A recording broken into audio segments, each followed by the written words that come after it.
মরুভূমির প্রান্তরে যখন ইমামে হুসাইন রাদিয়াল্লাহু তাআলা আনহু সহ পরিবারে গিয়েছেন,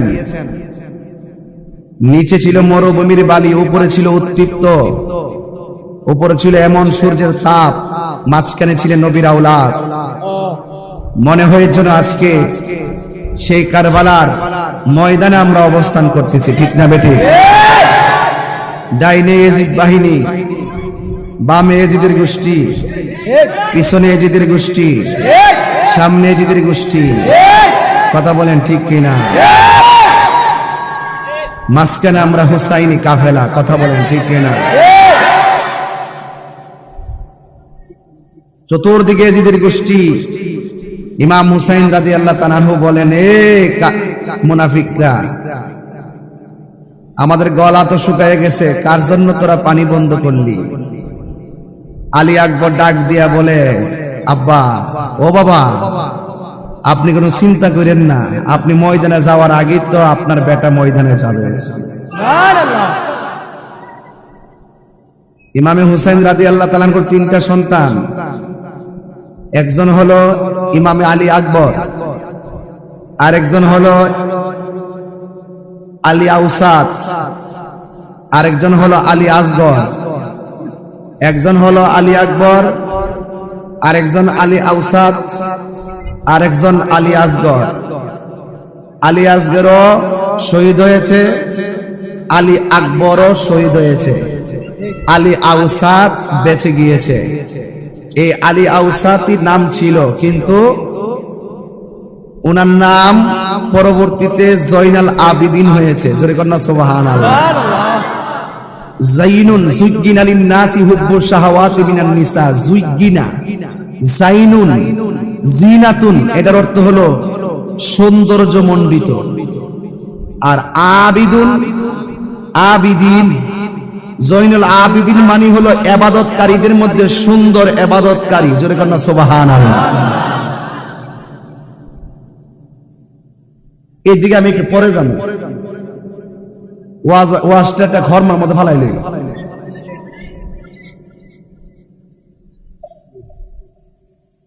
এদিকে একটু পরে যাবো, ঘটনা আছে।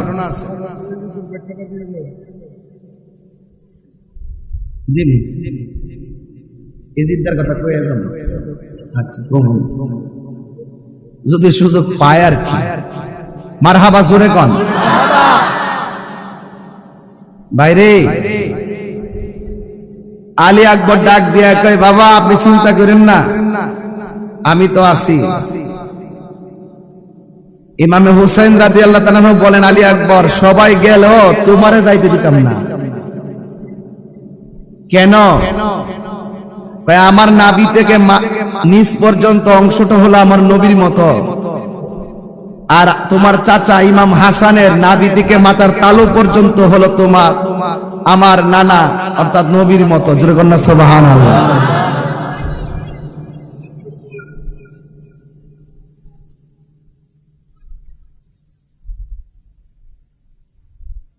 আর ইমাম হুসাইন বলেন, আমরা দুই ভাইয়া তো নবীর দুইটা অংশ পাইছি, তোমার মধ্যে আমার নানার একটা জিনিস আছে, তুমি যদি যাওগা তাইলে আমি বঞ্চিত হয়ে যাবো সেই নিয়ামত থেকে। জিজ্ঞাসা করা হয় কি? তখন ইমামে আলী মুকাম ইমাম হুসাইন রাদিয়াল্লাহু তাআলা আনহু বলেন, তোমার কণ্ঠটা শুনতে ডাইরেক্ট আমার নানার মতন। তুমি গেলে গা, কার ডাক শুনলে আমার মনের জ্বালা নিবাবো?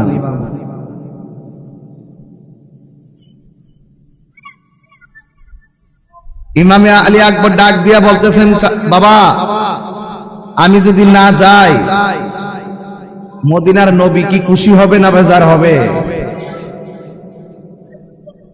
আমাকে অনুমতি দেন, আমি যেন নিয়ামতের ভাগীদার হতে পারি।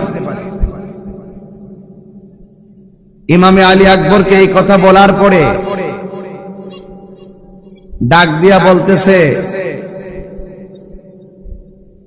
এ আলী আকবর, তুমি যাও, তুমি যাইয়া যুদ্ধ করো, কিন্তু যাওয়ার পথে আমার দিকে ফিরাইয়া আমার বাবা কইয়া ডাক দিও, কারণ তোমার ডাকের সুরটা শুনলে মনে হয় যেন নবী আমারে ডাকতেছে। এত বড় নিয়ামতের অংশীদার, এত বড় নিয়ামতের ভাগী, তাদেরকে যারা হত্যা করেছে, শহীদ করেছে, এরা কি কখনো সঠিক মুসলমান হইতে পারে?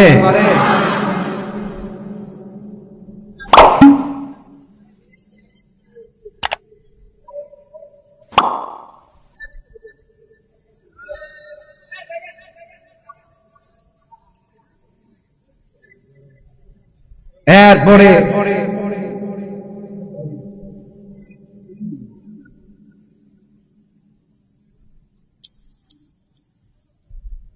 ইমাম হুসাইন রাদিয়াল্লাহু তাআলা আনহু বলে, বাবা তুমি যাও। রওনা দিয়ে দিছে। যুদ্ধের মাঠে যাওয়ার পরে যুদ্ধ শুরু হয়ে গেল। বিয়াদবরা টার্গেট করছে, যেহেতু গলাটা নবীর মতো দেখা যায়, গলাটারে আগে ধ্বংস করে দেব। নাউজুবিল্লাহ, জোরে কর। আমরা দেশে দেখবেন কিছু মানুষ আছে দুর্বল জায়গায় আঘাত করে, কথা কোন ঠিক না বেঠে?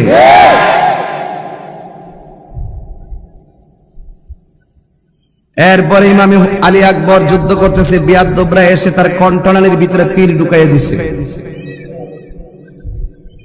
একটা দৌড় দিছে বাবার কাছে। বাবা, ইমাম হুসাইন বলে, আলী আকবর তুমি যাওয়ার সময় আমাকে এত সুন্দর করে বাবা বলে ডাক দিয়েছো, এখন তোমার ডাকটা শুনতে এমন শোনা যায় কেন?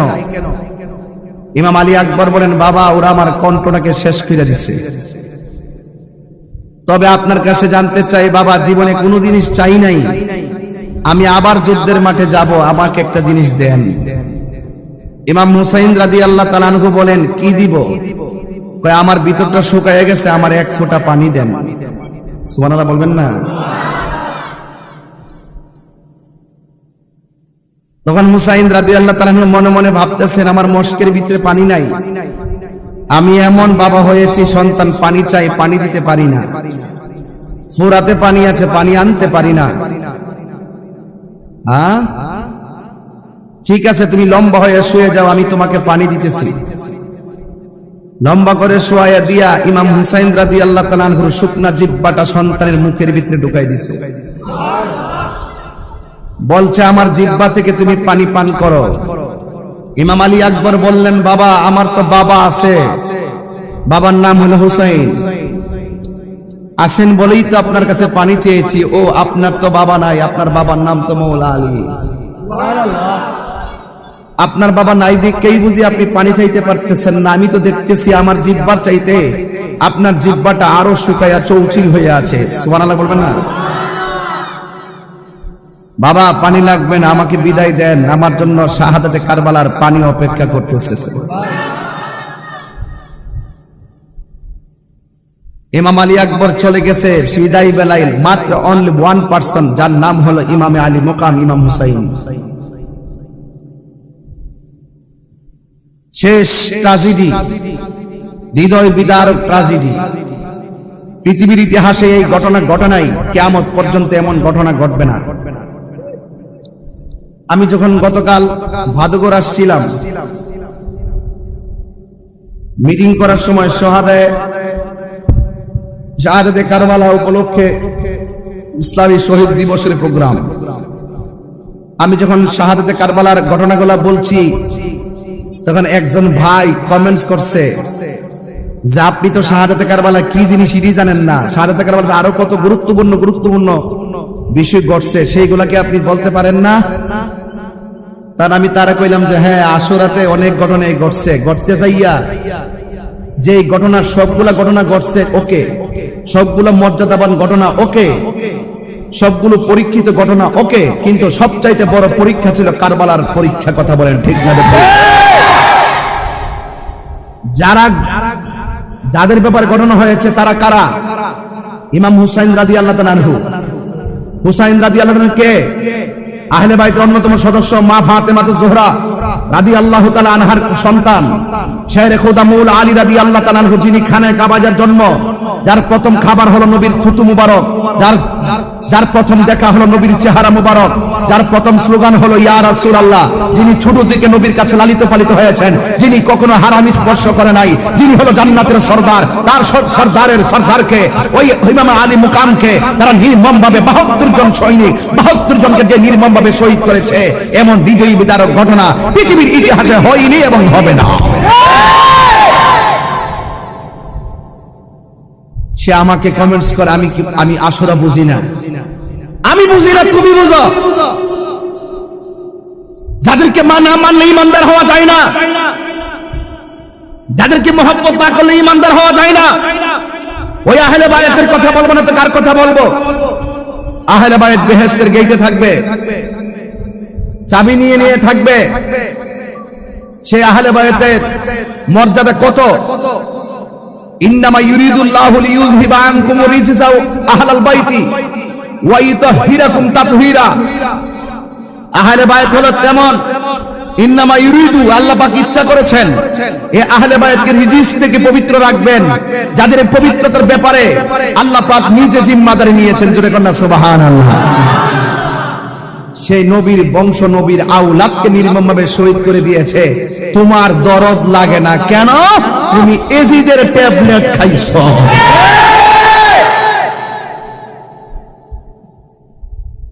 এজিদের ট্যাবলেট খাইছো। এজিদ রে রহমাতুল্লাহ বলো না, নাউজুবিল্লাহ জোরে কর।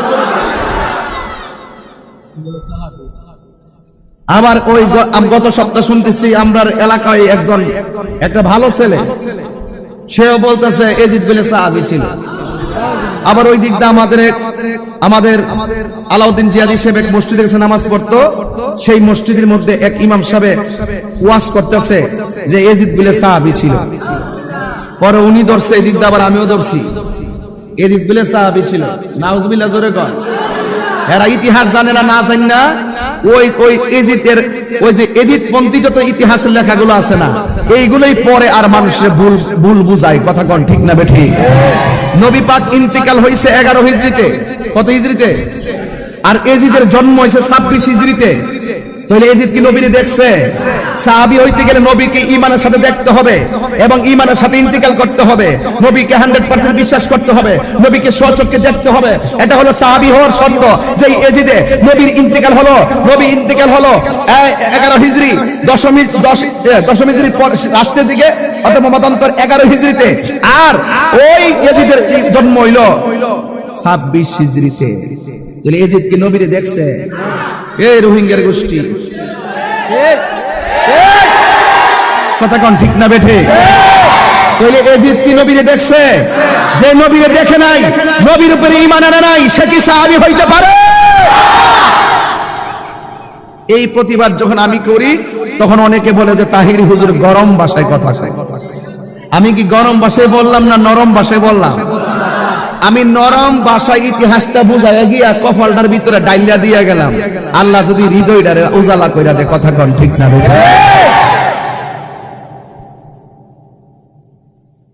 যদি মোবাইল থাকে, এখন গুগলে ঢুকে সার্চ দেন এজিদের জন্ম, আরেকবার একটা সার্চ দেন নবী পাক সাল্লাল্লাহু আলাইহি সাল্লামের ইন্তেকাল, উফাত মুবারক, উফাত মুবারক দেন, চার্জ দিবেন, দেখবেন সুন্দর করে লেখা আসবে। যদি বানায় বইলা থেকে দেখবেন, আপনি এজিদের জন্মটা দেখেন, উইকিপিডিয়াতে ঢুকবেন, উইকিপিডিয়াতে, তাইলে বুঝবেন। এইরকম ধান্দা লাগাই পাবলিক গুলারে। কেন? এইভাবে পাবলিকের ধান্দা লাগাই কিছু পাবলিক তাদের পকেটে নিয়ে গেছে, ফেসবুকে দালাল বানাই দিছে। কথা কোন ঠিক না বেঠে?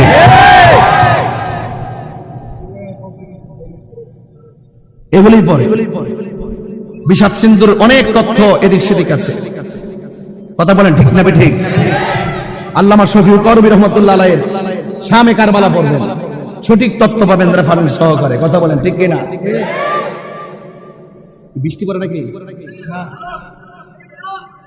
বৃষ্টি ডাইরেক্ট তো ভালো আসছে না, আপনার বসলে তো ভালো ছিল। আপনার বসুন না, কষ্ট হইবে, বসেন, দেখবেন ভাল লাগবে। আপনারা যদি এরকম করেন তাহলে আপনারা বসেন। অনেক দূর পর্যন্ত মানুষ হয়ে গেছে, ছাটাই আছে। যাক, যাক, আমি আর কথা বলে সময় দিতে যাব না। আমি 10:30 পৌনে 11টার দিকে ইনশাআল্লাহ মাইক ছেড়ে দিব। আমাকে অনেক দূর যেতে হবে ইনশাআল্লাহ। আল্লাহ যেন কবুল করে, আমিন কর। সবাই দরুদ শরীফ পড়েন, আল্লাহুম্মা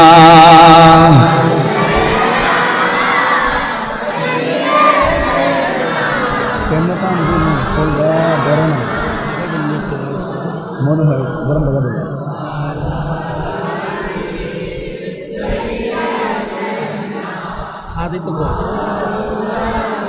আল্লাহর রাস্তায় পায়ে ধরে কইলাম আপনারা বসেন, পায়ে ধরে কইলাম, আর কিছু বলার নাই আমার কাছে।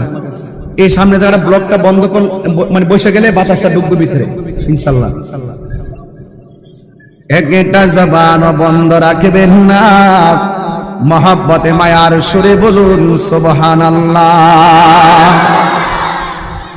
আমার যুবক ভাইরা, ইমামে হুসাইন রাদিয়াল্লাহু তাআলা আনহু কারবালার জমিনে যখন যাবে, হযরতে জয়নবকে ডাক দিয়ে বলে, জয়নব সখিনা আমারে বিদায় দাও, আমি যাব কারবালার জমিনে। বন্ধুরে, ও ভাদুগরের বাবারা, এবার হুসাইন রাদিয়াল্লাহু তাআলা আনহু যুদ্ধের জামা গায়ে লাগাইয়া, হাতের মধ্যে তলোয়ার লইয়া, যুদ্ধের ময়দানে দুলদুল ঘোড়া লইয়া যুদ্ধের ময়দানে চলে গেল। যেই মাত্র যুদ্ধের ময়দানে চলে গেল, এজিদ বাহিনীরা, বেঈমানের গোষ্ঠীরা সামনে পানির বর্তন না পানি দেয়, পানি পান করবেননি। ইমাম হুসাইন বলে, তোরা চিনসনি আমি কেডা? আমি কইলাম, শের খুদা মৌলা আলীর বেটা, আমার নাম হলো হযরতে হুসাইন। তোরা আমার জন্য ফুরাতের পানি বন্ধ করেছিস, আর আমার আল্লাহ আমার জন্য হাউজে কাউসারের পানি রেডি করে রেখেছে। তোরা নাফরমান, তোরা মুনাফিক, তোরা আমার নানার দুশমন, তোরা নানার আহলে বায়তের দুশমন। তোদের বিরুদ্ধে যুদ্ধ করে জীবন দেওয়া যায়, কিন্তু ঈমান দেওয়া যায় না, ঠিক কিনা?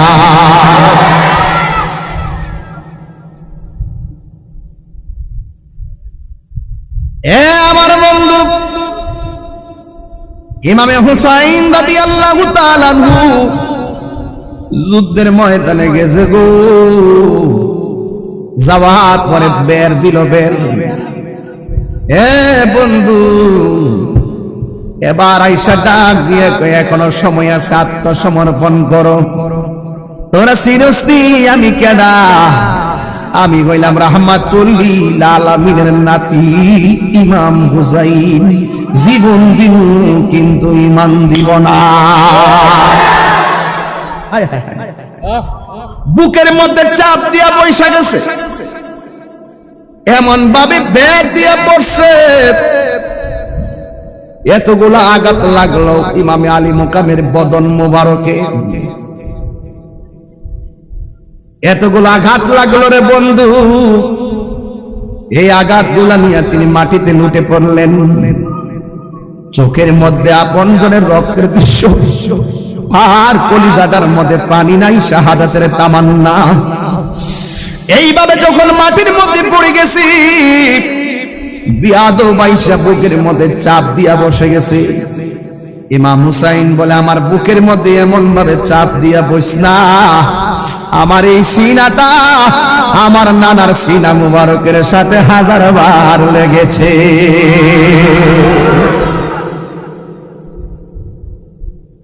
বিয়াদবরা উপর কইরা শুয়াইয়া গলার ভিতরে ছুরিটা চালাইয়া দিব। কেমনে রে ছুরিটা চালাইলি? তোদের কি ধর্মে ধরলো না? হযরতে উমর রাদিয়াল্লাহু তাআলা আনহু বলেন, এখানে কাবার পাথর, এখানে কাবার পাথর, তুমি কেবল মাত্র একটা পাথর। তোমার বুকে আমার নবী চুমা দিয়েছে, এই জন্য আমি তোমারে চুমা দেই। নবী যদি তুমি কাবার পাথর, কালো পাথরে চুমা না দিত, আমি তোমারে চুমা দিতাম না।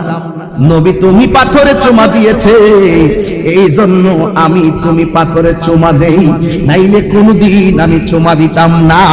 নবী ঠোঁট লাগাইছে পাথরের মধ্যে, নবীর সাহাবী, ওই সাহাবী যখন তিনি এমন ভাবে চুমা দিলেন, চুমা দেয়।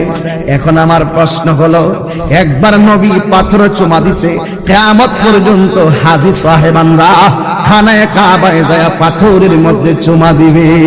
আর যে গলার ভিতরে আমার নবী শত শতবার চুমা দিছে গো,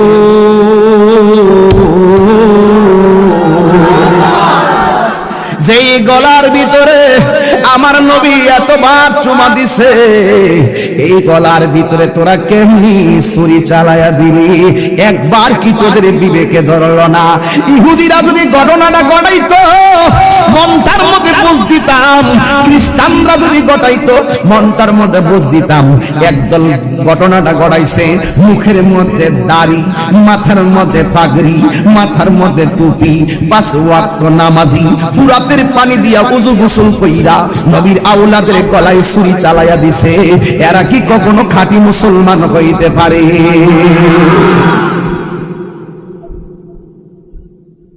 এই জন্য আমার যুবক ভাইরা, বেয়াদবেরা গলার ভিতরে ছুরি চালায়া দিল। ইমাম হুসাইন রাদিয়াল্লাহু তাআলা আনহু বলেন, তোরা আমার গলার ভিতরে এইভাবে ছুরিটা চালাইস না, আমার ঘাড় দিয়া ছুরিটা চালা। আমার চেহারাটারে মাটির ভিতরে ঢুকাইয়া দিস না, আমার চেহারাটারে আমার নানা জানের রওজা মোবারকের বরাবর কইরা দে। যেই মাত্র ইমামে হুসাইন রাদিয়াল্লাহু তাআলা আনহু চেহারা মোবারকটা নবী রওজার দিকে ঘুরাইয়া ধরলো, ওই মুহূর্তে হুসাইন রাদিয়াল্লাহু তাআলা আনহুর চোখের ভিতরে একটা চেহারা ভেসে উঠেছে। এখন বলবেন, হুজুর এই চেহারাটা কি আলী আকবরের চেহারা? এই চেহারাটা কি আলী আসগরের চেহারা? না রে না না না, যে চেহারাটা ভেসে উঠেছে, তিনি যুদ্ধের ময়দানে ছিল না, বিয়াদবরা তারে বন্দী কইরা জেলখানায় রেখে দিছে। জেলখানায় রাইখা এরে বন্দী করে রেখে দিয়েছে। ও যুবক, যার কাছে জান্নাতের চাবি থাকবে যাদের হাতে, এর সন্তান হুসাইনের সন্তানকে জেলখানায় বন্দী করছে। হুসাইন যখন সবাইরে হারাইয়া শেষ বেলা ছুরির তলে যাইতেছে, ওই মুহূর্তে জয়নালের কথা মনে হইয়া গেছে। তাই তো কবির ভাষায় আওয়াজটা এভাবে এসেছে, ময়ূরনাময় রনারে জয়নাল, তুমি জয়নাল,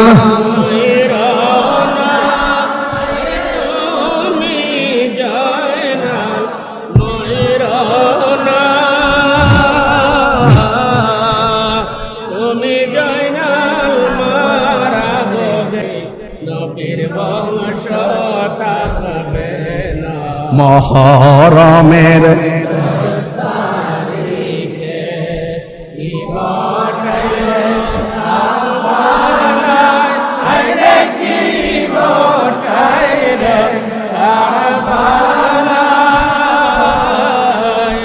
কলিজা মোর ফাটিয়া যাইব বলিতে তার ঘটনা। হাসান শহীদ জহরেতে,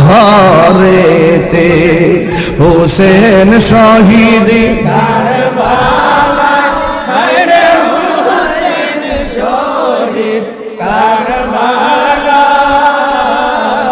জয়নাল আবদিন বন্দিরে হইব, এজিদার জেলখানা। জয়নাল আবদিন বন্দিরে হইব, এজিদার জেলখানা। মহরমের 10 তারিখে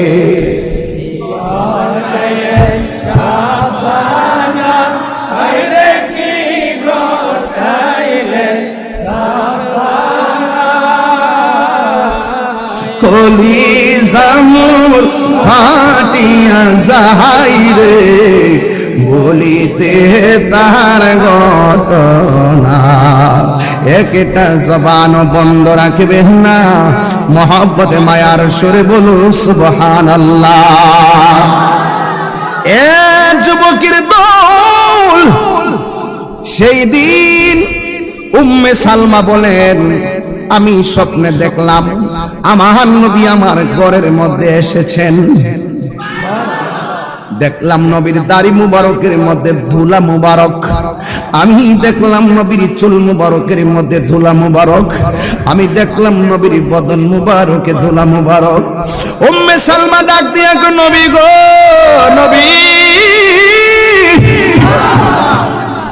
ইয়া রাসূলুল্লাহ নবী গো আপনার দাড়ি মুবারকে কেন মাটি দেখা যায় আমার নবী ডাক দিয়ে বলে উম্মে সালমা একটা বোতল দিছিলাম মাটি দিয়া একটু দেখো না বোতলের মাটির রংটা কেমন আছে গো উম্মে সালমা কই নবী গো আমি দেখমু পরে আগে বলেন না আপনার দাড়ি মুবারকে কেন মাটি দেখা যায় দাড়ি মুবারকে কেন ধুলা মুবারক দেখা যায় এবার আমার নবী ডাক দিয়ে উম্মে সালমা ধুলা বালির কথা বলবো পরে আগে মাটিগুলার খবর নাও উম্মে সালমা গো নবী গো বলেন না কি হয়েছে আকাশ কান্দে বাতাস কান্দে আকাশ কান্দে বাতাস কান্দে কান্দে রে দুই পুত্র হারায়া কান্দে ফাতেমা জননী রে হায়রে আমার সোনার চন্দ্রমণি হায়রে আমার সোনার চন্দ্র আকাশে কান্দে বাতাসে কান্দে কান্দে দরিয়ার পানি দুই পুত্র হারায়া কান্দে ফাতেমা জননী রে হায়রে আমার সোনার চন্দ্রমণি আল্লাহ বলে অজিবরাইল যাও না রে চলিয়া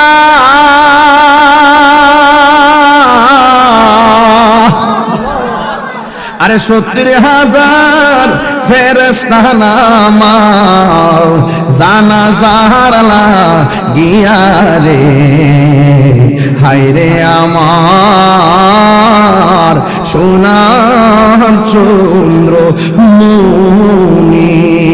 একটা জবান বন্ধ রাখবেন না দিলটা নরম করে বলো আল্লাহু আকবার উম্মে সালমা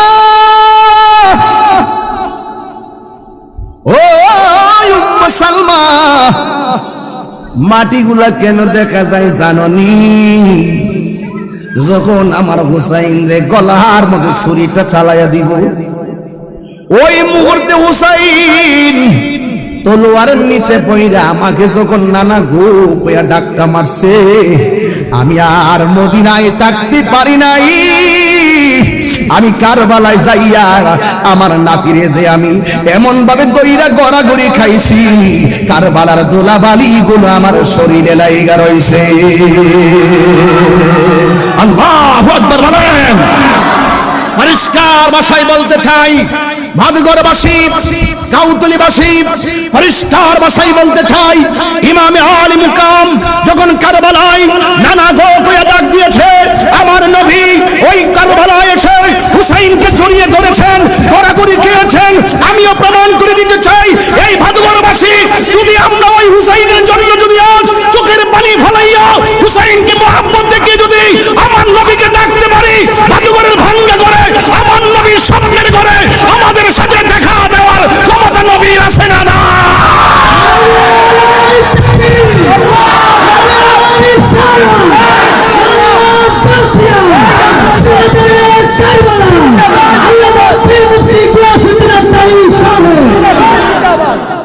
এই বিশ্বাস কি আমাদের আছে? আর জোরে আছে? ভাইরা আমার, আমাদের কাছে মদিনা অনেক দূরে মনে হয়, মদিনাওয়ালা বলে আমার কাছে আমার হাতের তালুর মধ্যে সব দেখতে পারি। সুবহানাল্লাহ। ইন্নাল্লাহা যাওয়ালিয়াল আরদা ফারাআইতু মাশারিকাহা ওয়া মাগারিবাহা। রাসূল বলছেন এই পৃথিবীটাকে আল্লাহ আমার কাছে এমন ছোট করে দিয়েছেন, আমি পূর্ব পশ্চিম সব কিছু আমার হাতের তালুর মধ্যে দেখতে পারি। জোরে বলুন সুবহানাল্লাহ। তোমাকে মদিনা যেতে গেলে হেলিকপ্টারে উঠতে হয়। আমার নবী ভাদুগর দেখতে নবীর কোনো মাধ্যম লাগে না। আমার নবীকে দেখার ক্ষমতা দিয়েছেন কে?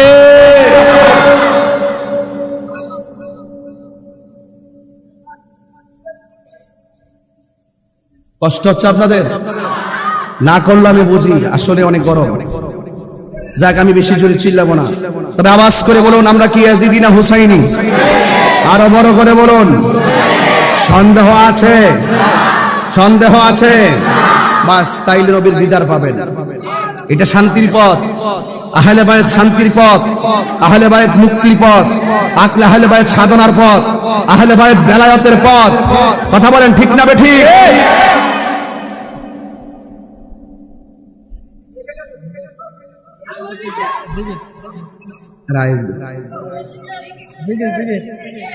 সবাই মহব্বতে বলেন লা ইলাহা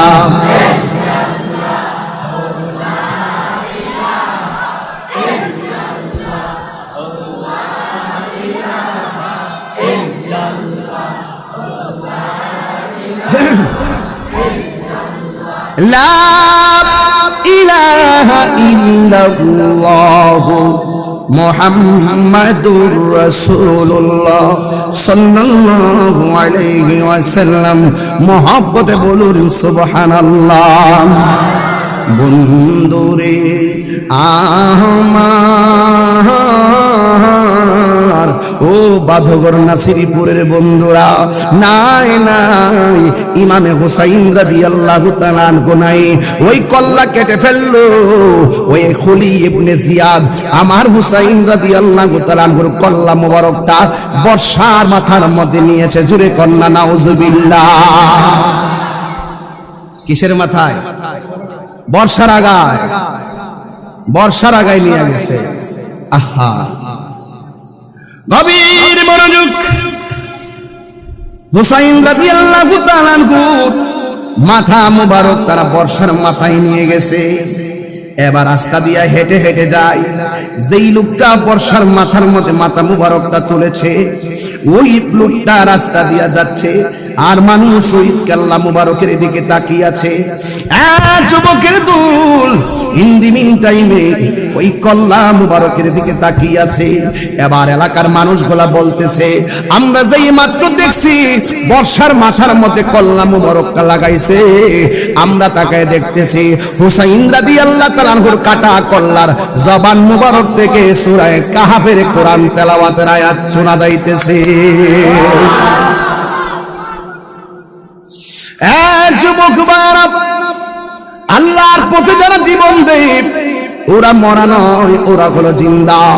ওই খুলি ইবনে জিয়াদ বর্ষার মাথার মধ্যে লাগাইয়া ওই মুহূর্তে যাইতে যাইতে যাইতে যাইতে একদম বাড়িতে রাজদরবারে গেছে, কুফা নগরীতে। যাইয়া দেখে রাজদরবারের গেটটা বন্ধ। এই গেটটা বন্ধ হওয়ার কারণে রাজদরবারে কল্লা মুবারক জমা দিতে পারে নাই। খুলি ইবনে জিয়াদে কল্লা মুবারক কেটে নিয়ে গেছে, আর জমা দিয়ে দেওয়ার পরে সে তার পুরস্কার নেওয়ার কথা, কিন্তু কল্লা মুবারক আর জমা দিতে পারে নাই। এই খুলি ইবনে জিয়াদ এই কল্লা মুবারকটা লইয়া চলে গেলেন তার বাড়িতে। ঘরের দরজার মধ্যে একটা প্লেটের মধ্যে হুসাইন রাদিয়াল্লাহু তাআলা আনহুর কল্লা মুবারকটা রাখছে। বন্ধুরে আমার,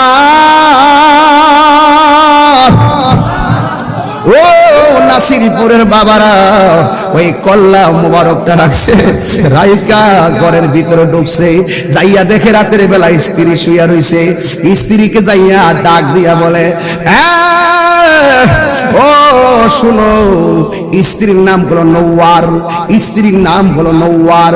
নওয়ারকে ডাক দিয়া বলে, নওয়ার গো, ও নওয়ার, নেহ নেহ, একটা পুরস্কার তোমার জন্য এনেছি। এই পুরস্কারটা এমন একটা পুরস্কার, সারা জীবন তোমার আর টাকার অভাব হবে না, সারা জীবন তোমার টাকার পয়সার অভাব হবে না, এমন একটা পুরস্কার নিয়ে এসেছি। ওই নওয়ার তার স্বামীকে ডাক দিয়া কয়, স্বামী আপনি আমার জন্য কি এনেছেন? কয় তোমার জন্য হুসাইনের কল্লা এনেছি। জোরে কি নাউজুবিল্লাহ বলবেন? তোমার জন্য কল্লা কাইটা নিয়ে এসেছি।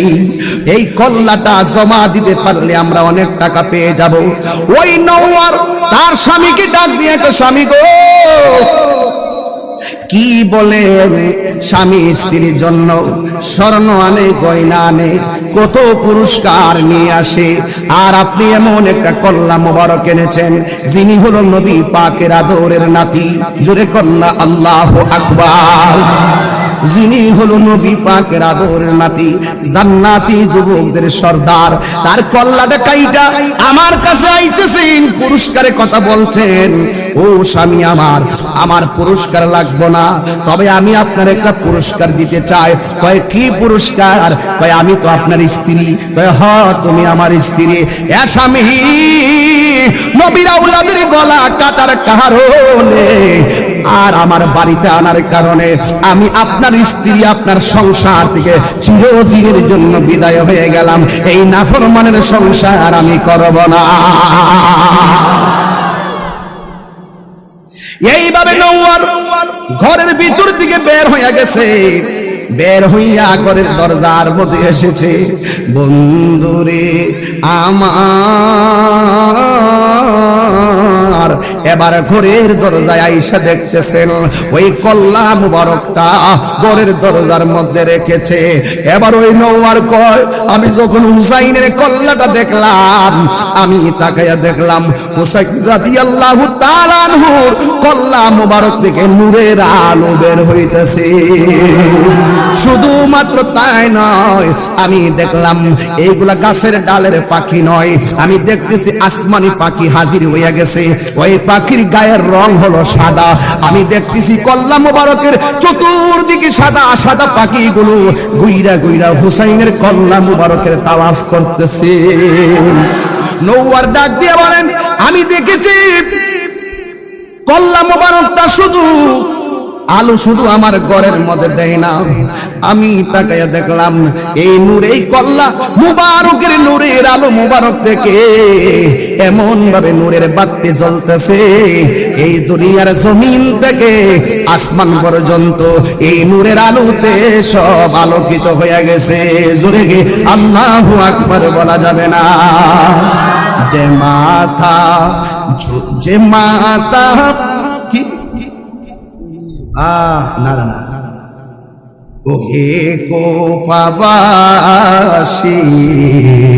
আমায় মুসাফির ভেবো না, আমি এমনিতে আসিনি, দাওয়াতে এসেছি। ওহে কোফাবাসী আমায় মুসাফির ভেবো না, আমি এমনিতে আসিনি, দাওয়াতে এসেছি। যে মাথা ঝুঁকাতো আল্লাহরই দরবারে, সে মাথা কাটিল এজিদ সীমারে। ঠিক না? যে মাথা ঝুঁকাতো আল্লাহরই দরবারে, সে মাথা কাটিল এজিদ সীমারে। শাহাদাতের মর্যাদা লাভ করেছি, শাহাদাতের মর্যাদা লাভ করেছি, আমি মরেছি এমন নয়, জিন্দা হয়েছি। ওহে কুফারবাসী, আমায় মুসাফির ভেবো না, আমি এমনিতে আসিনি, দাওয়াতে এসেছি। মেহমান বানিয়ে কি যে কষ্ট দিল, মেহমান বানিয়ে কি যে কষ্ট দিল। আমি কাঁদিতে আসিনি, কাঁদানো হয়েছে। আমি কাঁদিতে এসেছিনি, কাঁদানো হয়েছে। আল্লাহ জানে কেমন মেহমানদারি, বাহাদুর পিপাসায় পানি বন্ধ করে কপালে ছিল মোর পাবো হাউজে কাউসার, কপালে ছিল মোর পাবো হাউজে কাউসার। আমি তৃষ্ণার কোন বানানো হয়েছে। হায় রে যুবক, ও যুবকের দল, কি দিয়া বুঝাবো, কি দিয়া বুঝাবো, কি দিয়া বুঝাবো এই এলাকার মাহফিলের ব্যাপার সেবার গুলো রে। ও বাবা আমার যুবক, ও যুবকের দল, ও যুবকের দল, এই জন্য যুবক ইমামে আলী মুকামির কল্লা মুবারকটা খুলে ইবনে জিয়াদ দেখতেছেন, তার স্ত্রী তার সাইরা দিছে। সকালবেলা যদি এই নূরের আলো সমাজের মানুষ দেখতে পারে, সব তার সাইরা হুসাইনের প্রেমে বন্দী হয়ে যাবে। কথা বলেন ঠিক না বেঠি? আর মায়া করে বলেন ঠিক না বেঠি? ও যুবক, এবার ইবনে ওই কল্লা মুবারক কুফার নগরীতে নিয়ে গেল।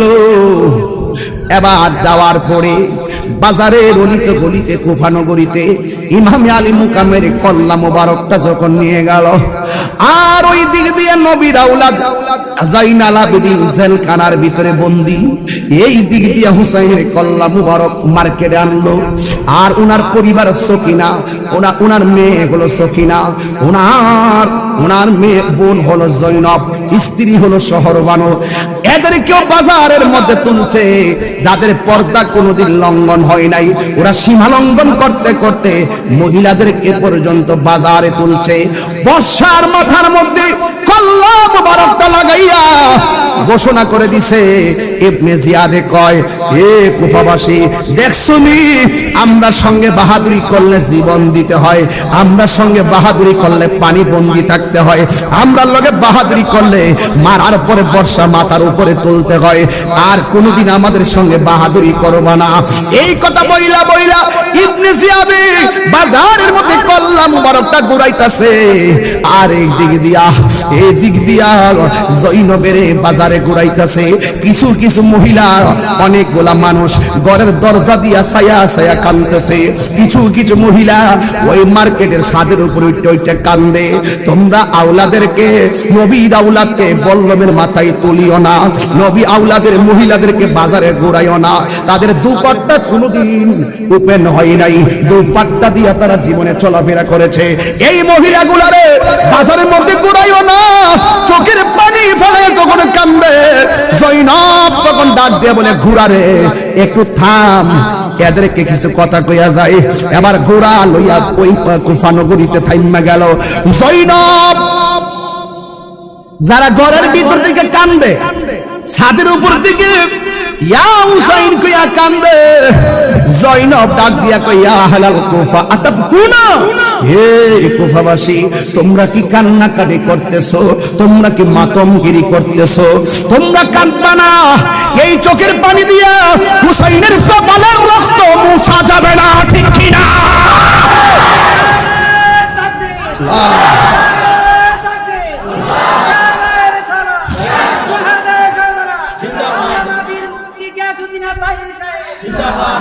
ও যুবক, ইমাম হুসাইন কল্লা দেইকা ওরা চোখের পানি ফালায়া কান্দে। ইমাম হুসাইন বলে, এই চোখের পানি ফালায়া কাঁদবা না, এই চোখের পানি ফালায়া কাঁদবা না, চোখের পানি ফালায়া কাঁদবা না। কেন চোখের পানি ফালায়া কাঁদবা না? তোমরা এখন কাঁদো কেন? আমাদের জন্য যখন পানি বন্ধ করছে, ফুরাতের পানি নিয়ে তোমরা আমাদের মুখে দিলা না কেন? এখন তোমরা কান্না করো কেন? ওই 20,000 40,000 সিটি পাঠাইয়া তো তোরাই আনছিলি, নবীর আউলাদরা আইনা তো পানি বন্ধ তোরাই করছিলি। এখন তোরা কান্নাকাটি করস। আমি জৈনব অভিশাপ দিয়া যায়, কিয়ামত পর্যন্ত তোদের চোখের পানি থামবে না। তোরা যদি আমাদেরকে সত্যিকার ভালোবাসবি, আমরার খাওয়ানোর খবর নিলি না, পানি দেওয়ার খবর নিলি না, হুসাইনের পক্ষে তোরা দাঁড়াইয়া যুদ্ধ করলি না কেন? তোরা মুনাফিক বেঈমান, মুনাফিক বেঈমান। কথা বলেন ঠিক কিনা? এই মুনাফিক এখনো আছে না নাই? তোরা মুনাফিক কাফরি না। এই জন্য ইয়া হুসাইন, ইয়া হুসাইন শুনলেই পাগল হইয়েন না, এটার মধ্যে ভেজাল থাকতে পারে।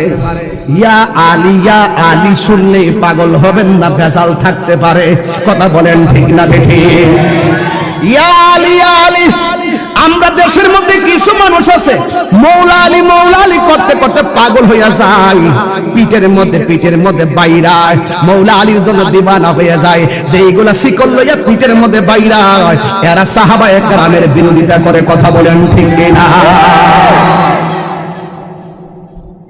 এরা কি শিয়া? এরা কি? আর এরা কি? মৌলা আলী, মৌলা আলী আহলে বাইতে গেলে একটা ধোঁকা, এটা একটা ধান্দা। এই ধান্দা দিয়েই কিন্তু তারা মানুষের ঈমানকে লুণ্ঠন করছে। ইয়া হুসাইন, ইয়া হুসাইন কইরা কইরা যেমন ভাবে হুসাইনকে দাওয়াত কইরা 40,000 সিকি দিয়া তাকে দাওয়াত কইরা কুফায় নিয়া পানি বন্ধ কইরা তার গলার মধ্যে ছুরি চালাইছে, যেমন আমার দেশের শিয়ারা মৌলা আলী, মৌলা আলীর দুহাই দিয়া দিয়া সাহাবায়ে কেরামের বিরোধিতা কইরা মানুষের ঈমানকে নষ্ট করছে। এরা হইল শিয়াদের চাচাতো ভাই।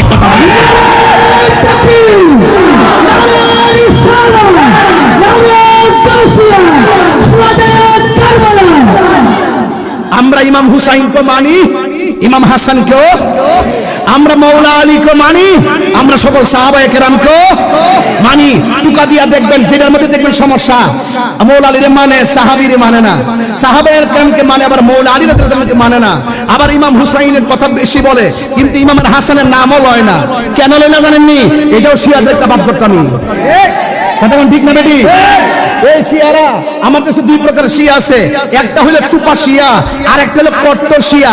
কট্টর শিয়ারা ডাইরেক্ট কি কই জানেননি? কট্টর শিয়ারা কয় যে নবী পাকের উফাতের পরে খেলাফতের দায়িত্ব আবু বকর পাইতে পারে না, উমর পাইতে পারে না, উসমান পাইতে পারে না, কিন্তু এটা পাওয়ার দরকার ছিল আলী।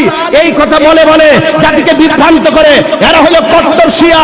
আর আমার দেশের চুপা শিয়ারা হযরত আমির মুয়াবিয়া রাদিয়াল্লাহু তাআলা আনহুর বিরোধিতার মাধ্যমে শুরু করে। কথা বলেন ঠিক না বেঠে? এটা হইল উপেন, এটা হইল গোপন। এটা উপেন, এটা কি গোপন? এটা উপেন, এটা এখন কিছুটা প্রকাশ হয়ে গেছে। আমি বলবো এখন ওরা ভুলের পথে আছে। ফিরে আসো বন্ধু, ঘরের দরজা খোলা আছে। কথা বলেন ঠিক না বেঠে? ফিরে আসো বন্ধু। তাহিরি কি আপনাদের দুশমন? তাহিরি কি বাদুকর নতুন আসে? তাহিরি ওয়াজের বয়স 1 বছর। আপনারা যে ইত্যা শুনতেছেন কয় বছর ধরে? আরে বাড়া, ইত্যা যেমন সাহাবায়ে কেরামের যে গালাগালি করে কয়দিন ধরে? 1 বছর ধরে শুনতেছে। এতদিন আসিন কই?